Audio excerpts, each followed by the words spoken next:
CBI जांच से संवेदना को मिलेगा न्याय, क्योंकि सरकार ने सीबीआई जांच की अनुशंसा कर दी है। दूसरी खबर आपको समझाएंगे, संवेदना की मौत पर भी सियासत, क्योंकि पक्ष और विपक्ष इस मुद्दे पर आमने सामने है। तीसरी खबर होगी, आम बजट से आम जन को क्या उम्मीद है, क्योंकि कल बजट पेश होने वाला है। चौथी खबर होगी, बर्ड फ्लू की चपेट में बिहार, क्योंकि 2 जिलों में ऐसी खबरें सामने आई हैं जहां बर्ड फ्लू की पुष्टि हो गई है। लेकिन शुरुआत सबसे पहले जहानाबाद की नीट छात्रा संवेदना से जुड़े केस में न्यूज 18 की खबर पर मुहर लग गई है। इस केस की जांच अब सीबीआई करेगी। छात्रा की मौत मामले की गुत्थी सुलझाने के लिए सीएम नीतीश कुमार ने सीबीआई जांच की अनुशंसा कर दी है। हालांकि पीड़ित परिवार वालों का आरोप है कि केस की जांच पर जब इतने सवाल खड़े हो चुके हैं तो ऐसे में सीबीआई जांच से भी कुछ होने वाला नहीं है। उन्होंने न्यायिक जांच की मांग की है। ये रिपोर्ट देखिए, फिर खबर को समझिए।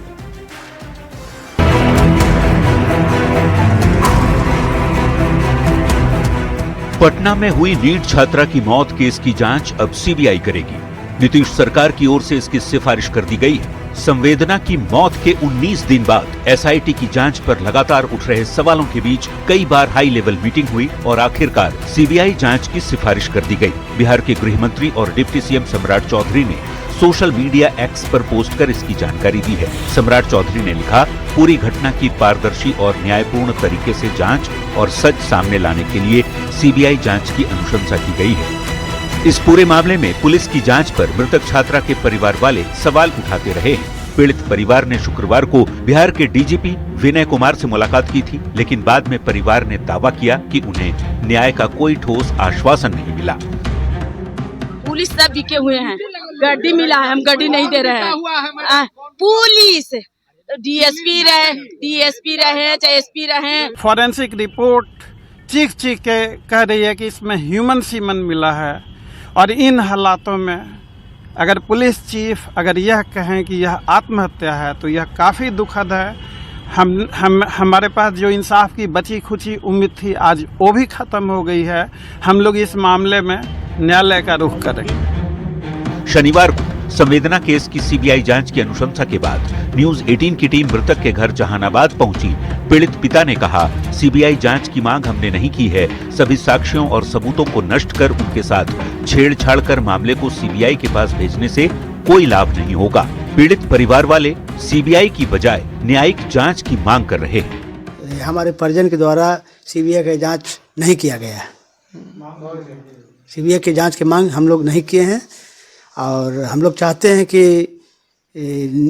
सुप्रीम कोर्ट या हाई कोर्ट के न्यायाधीश के देख रेख में न्यायिक जांच हो, ताकि निष्पक्ष जांच हो सके। बता दें कि संवेदना जहानाबाद जिले की रहने वाली थी और मेडिकल प्रवेश परीक्षा यानी नीट की तैयारी पटना के चित्रगुप्त नगर इलाके के एक गर्ल्स हॉस्टल में रहकर कर रही थी। उसके साथ हुए दुष्कर्म से जुड़े केस में हॉस्टल संचालक की भूमिका भी सवालों के घेरे में है। साथ ही एसआईटी की जांच जिन 4 से 5 युवकों जिनकी उम्र 18 से 21 साल के बीच है वहां अटकी थी, उसे लेकर भी कई सवाल खड़े हो रहे हैं, क्योंकि परिजनों का आरोप है कि पुलिस रेप की वारदात से ही इनकार कर रही है, जबकि पीएमसीएच की रिपोर्ट में रेप की पुष्टि हुई थी। जाहिर है सवाल तो खड़े होंगे, क्या पीएमसीएच की पोस्टमार्टम रिपोर्ट भी झूठी थी? अंडरगारमेंट्स में मिले मेल स्पर्म क्या झूठा था? सुसाइड है तो 17 घंटे का सीसीटीवी फुटेज कहां है? हॉस्टल संचालिका पर अब तक पुलिस मेहरबान क्यों? न्यूज 18 के लिए पटना से अमित कुमार और जहानाबाद से राजीव विमल के साथ ब्यूरो रिपोर्ट।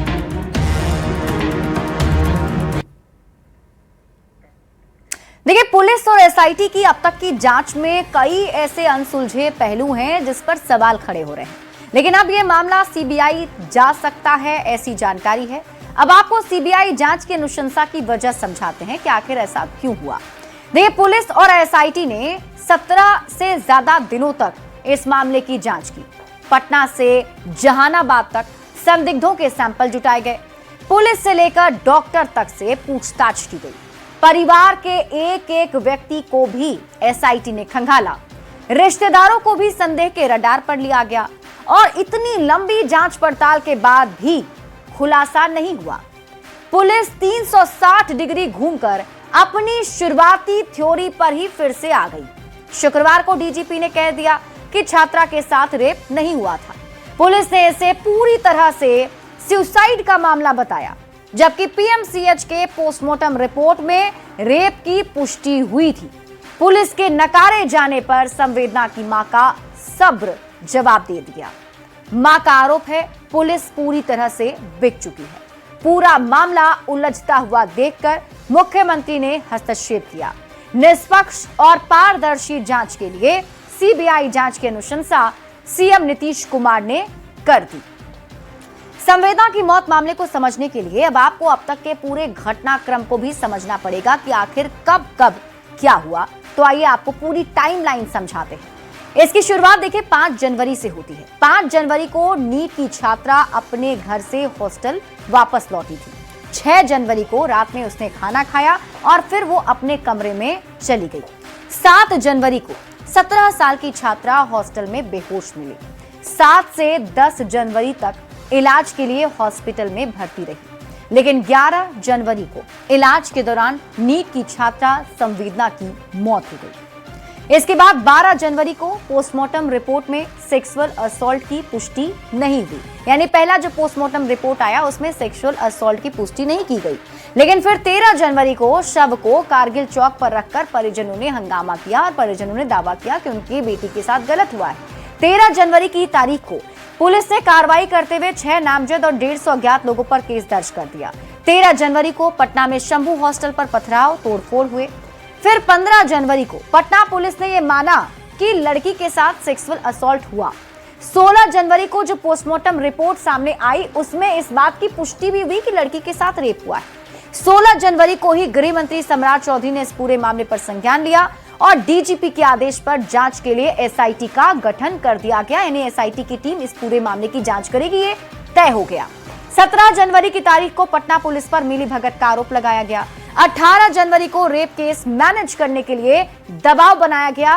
पिता ने ऐसी जानकारी दी। 20 जनवरी को एसआईटी की टीम एक बार फिर से हॉस्टल पहुंची और उसके बाद 21 जनवरी को एसआईटी की टीम ने जहानाबाद में 2 लड़कों से पूछताछ भी की। एफएसएल की टीम साक्ष्य की जांच के लिए भागलपुर गई। 22 जनवरी को क्या किसी नेता मंत्री के बेटा को बचा रही है पुलिस? पप्पू यादव ने यह सवाल उठाया। सांसद पप्पू यादव ने पुलिस पर हमला बोला। 22 जनवरी को एसआईटी जांच में छात्रा के कमरे से एंटी डिप्रेशन की एक दवा बरामद की गई, सूत्रों के हवाले से जानकारी है। फिर 24 जनवरी की तारीख को डीजीपी से पीड़ित परिवार की 8 मांग। पीड़ित परिवार ने डीजीपी से 8 मांगे की। 25 जनवरी को डिप्टी सीएम सम्राट चौधरी ने बड़े पुलिस अधिकारियों के साथ केस की समीक्षा भी की, पूरी जानकारी ली।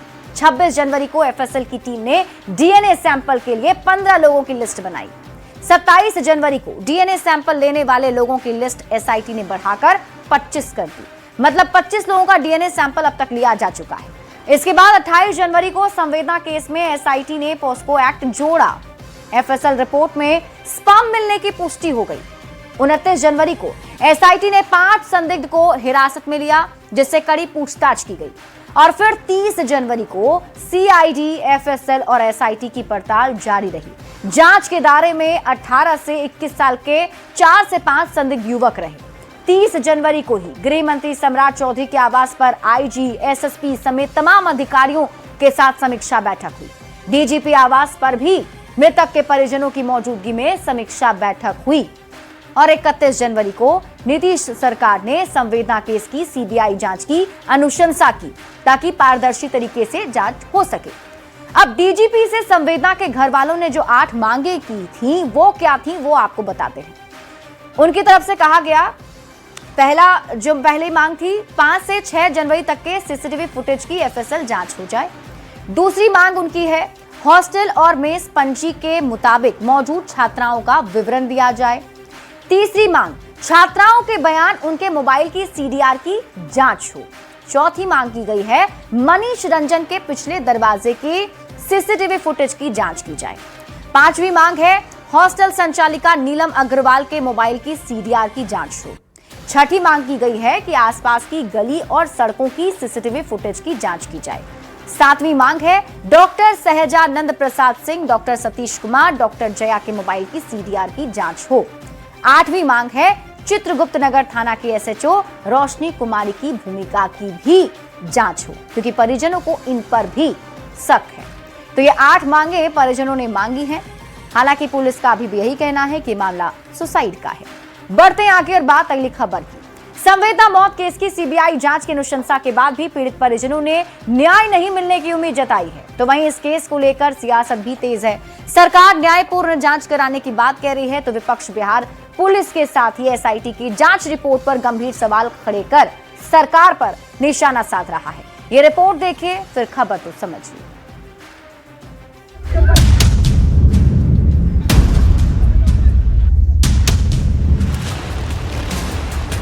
नीट छात्रा की मौत की सीबीआई जांच की अनुशंसा के साथ ही बिहार में इस पर सियासत तेज है।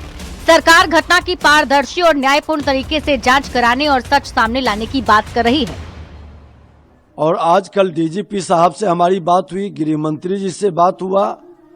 उन दोनों से हमको जानकारी मिली कि उसके परिवार के लोग संतुष्ट नहीं है, तो हम लोगों ने डिसीजन लिया कि सीबीआई से जांच करा दी जाए और भारत सरकार ने भी इसे स्वीकार किया है। तो विपक्ष सरकार सवाल पूछने के साथ ही कटाक्ष कर रहा है। नेता प्रतिपक्ष तेजस्वी यादव ने सोशल मीडिया एक्स पर पोस्ट कर लिखा, लग रहा है कि प्रशासनिक ढांचा फेल है, पुलिस अयोग्य और अनप्रोफेशनल है, पुलिस रेप और हत्या की केस नहीं सुलझा सकती, पुलिस से ज्यादा बड़बोले एनडीए के नेता हैं।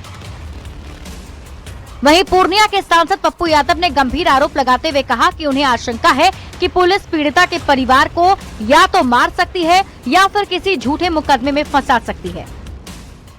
एक माँ को बुरे भद्दे गाली देना और घेर करके कि चलो बड़े नेता के पास, यह कौन सा लॉ और कानून है? पीड़ित परिजन इस केस में न्याय की उम्मीद नहीं मिलने की बात कह रहे हैं, तो विपक्ष लगातार सरकार को घेर रहा है। ऐसे में नीट छात्रा संवेदना की मौत को लेकर सियासी बवाल जारी है।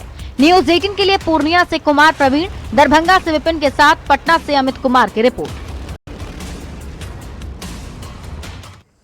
तो नीट छात्रा संवेदना की मौत पर अब बिहार का सियासी पारा गरमाया हुआ है। संवेदना की मौत पर तेज सियासत के मायने अब आपको समझाते हैं।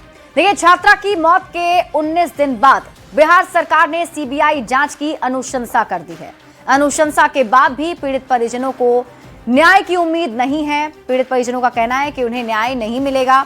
सरकार न्यायपूर्ण जांच कराने, सच को सामने लाने की बात कह रही है, तो विपक्ष बिहार पुलिस के साथ ही एसआईटी की जांच पर भी गंभीर सवाल खड़े कर रहा है। नेता प्रतिपक्ष तेजस्वी यादव ने सोशल मीडिया साइट एक्स के जरिए सरकार को घेरा। उन्होंने लिखा कि पूरा प्रशासनिक तंत्र, तेजस्वी यादव ने बताया कि पूरा प्रशासनिक तंत्र जो है वो फेल है। बिहार पुलिस को अयोग्य और अनप्रोफेशनल उन्होंने बताया। तो साथ ही पूर्णिया सांसद पप्पू यादव ने पीड़ित परिवार को झूठे केस में फंसाने की बात कही। पीड़ित परिजनों को पुलिस जान से मार सकती है, ऐसा गंभीर आरोप भी पूर्णिया सांसद पप्पू यादव ने लगाया। परिजनों के आरोपों को विपक्ष ने ढाल बनाया और इसी के जरिए हमला सरकार पर किया जा रहा है। हालांकि एक दूसरे पर वार पलटवार जरूर जारी है, लेकिन देखना होगा कि कब तक सीबीआई की टीम इस पूरे मामले का खुलासा कर सकती है। बढ़ते आगे और बात अगली खबर की। कल 1 फरवरी है, यानी वो दिन जब देश का आम बजट पेश होगा और खुलेगा जनता की उम्मीदों का पिटारा। पेश होगा देश की लेखा जोखा और विकास का रोड मैप। हर बार की तरह इस बार भी हर वर्ग इस बजट से उम्मीदें लगाए बैठा है।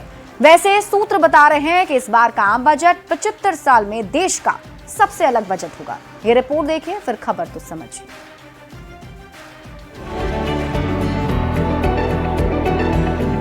कल यानी 1 फरवरी देश के लिए सबसे अहम दिन, देशवासियों के लिए सबसे जरूरी दिन, क्योंकि कल संसद में पेश होगा देश का बही खाता।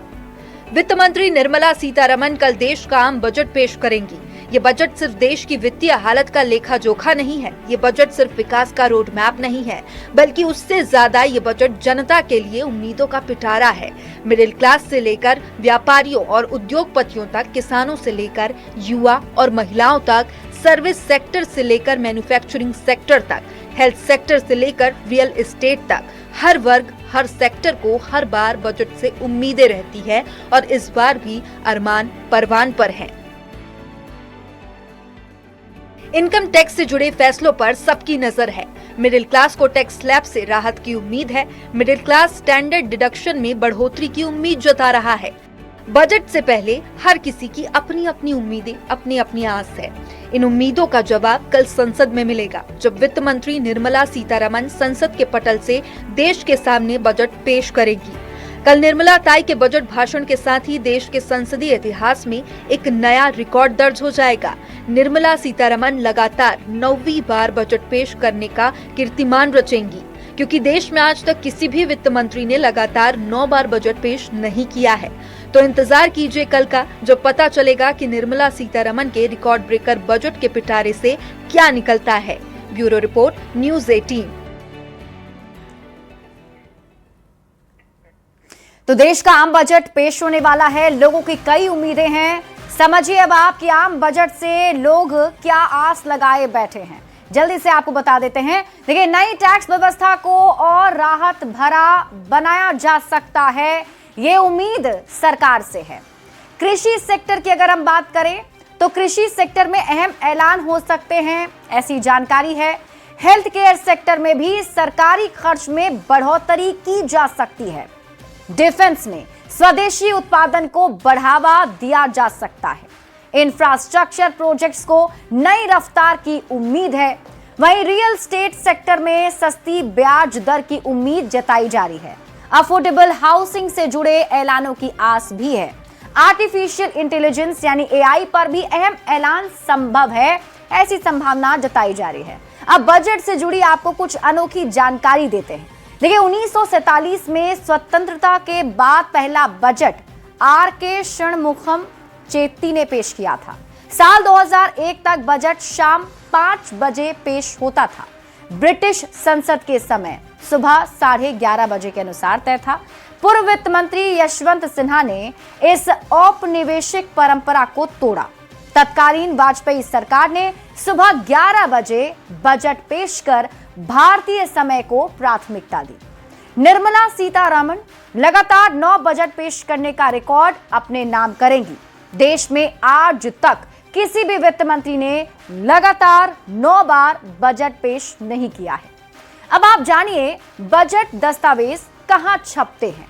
तो बजट के दस्तावेज राष्ट्रपति भवन में प्रिंट होते थे। 1950 में प्रिंटिंग के दौरान बजट लीक हो गया। इसके बाद मिंटो रोड स्थित सरकारी प्रेस में प्रिंटिंग होने लगी और बाद में सुरक्षा और गोपनीयता बढ़ाने की जरूरत महसूस हुई। इसीलिए 1980 में प्रिंटिंग नॉर्थ ब्लॉक के बेसमेंट में स्थायी रूप से कर दी गई और तब से लेकर आज तक बजट दस्तावेज नॉर्थ ब्लॉक में ही छपते हैं। हालांकि अब सबकी नजर कल टिकी हुई है कि वित्त मंत्री निर्मला सीतारमण के पिटारे से क्या निकलने वाला है। बढ़ेंगे आगे बात अगली खबर की। भागलपुर और दरभंगा में बर्ड फ्लू की आहट से लोग काफी दहशत में हैं। दोनों जिले में बड़ी संख्या में कौवों की मौत के बाद सैंपल जांच में बर्ड फ्लू की पुष्टि हो गई है। मरे कौवों को पूरी सेफ्टी के साथ गड्ढे में दफन किया जा रहा है। बर्ड फ्लू अन्य पक्षियों में नहीं फैले, इसके लिए पशुपालन विभाग हाई अलर्ट पर है। ये रिपोर्ट देखिए, फिर खबर तो समझिए। मरे हुए मासूम बेजुबान कौवों की इस तस्वीर को हम आपको नहीं दिखा सकते। जिन कौवों की काव काव की आवाज से सुबह होती थी, जिन कौवों की काव काव से किसी मेहमान के आने का संदेशा मिलता था, वही कौवे आज बेमौत मर रहे हैं। ये तस्वीरें हैं भागलपुर की, जहां नौगछिया में 100 से ज्यादा कौवों की मौत के कारण का खुलासा हुआ है। 11 जनवरी को 100 से ज्यादा कौवों की मौत मामले में भोपाल से जांच रिपोर्ट आ गई है। कौवों की मौत का कारण बर्ड फ्लू बताया जा रहा है। 9 से 11 जनवरी के बीच लगातार कौवे मर रहे थे। कौवे छटपटा कर जान दे रहे थे, जिसके बाद इलाके में सनसनी मच गई। रिपोर्ट सामने आते ही जिला प्रशासन और पशुपालन विभाग अलर्ट मोड पर आ गया। कौवों की मौत वाली जगह को सैनिटाइज कराया जा रहा है। साथ ही 10 किलोमीटर के दायरे में बने पोल्ट्री फार्म से मुर्गों के ब्लड सैंपल लेकर जांच की जा रही है। मृत कौवों को पूरी सेफ्टी के साथ गड्ढे में दफन किया जा रहा है।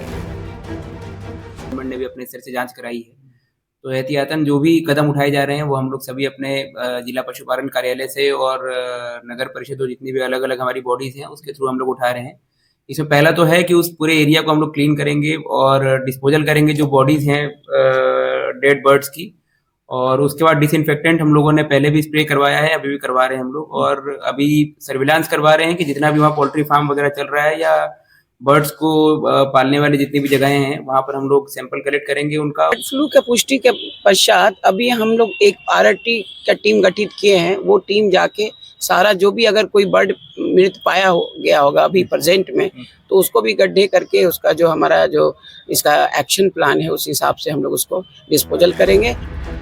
अब दरभंगा की इन तस्वीरों को देखिए, जहां वार्ड नंबर 31 में हजारों कौवे छटपटा कर मौत के मुंह में समा रहे हैं। किसी को पता नहीं लग पा रहा कि आखिर इन कौवों की जान क्यों जा रही है।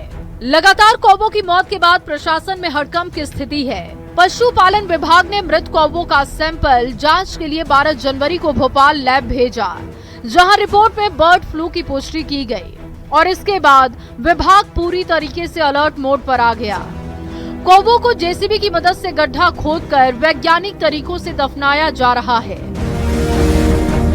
भागलपुर और दरभंगा में कौवों की मौत ने सबको हैरान कर दिया था। हालांकि कौवों की मौत की गुत्थी सुलझ गई है। कौवों की मौत बर्ड फ्लू की वजह से हुई। कौवों की मौत के बाद दरभंगा और भागलपुर में दहशत का माहौल है। पशुपालन विभाग अब हाई अलर्ट मोड में है। न्यूज़ 18 के लिए दरभंगा से विपिन कुमार, भागलपुर से आशीष रंजन की रिपोर्ट।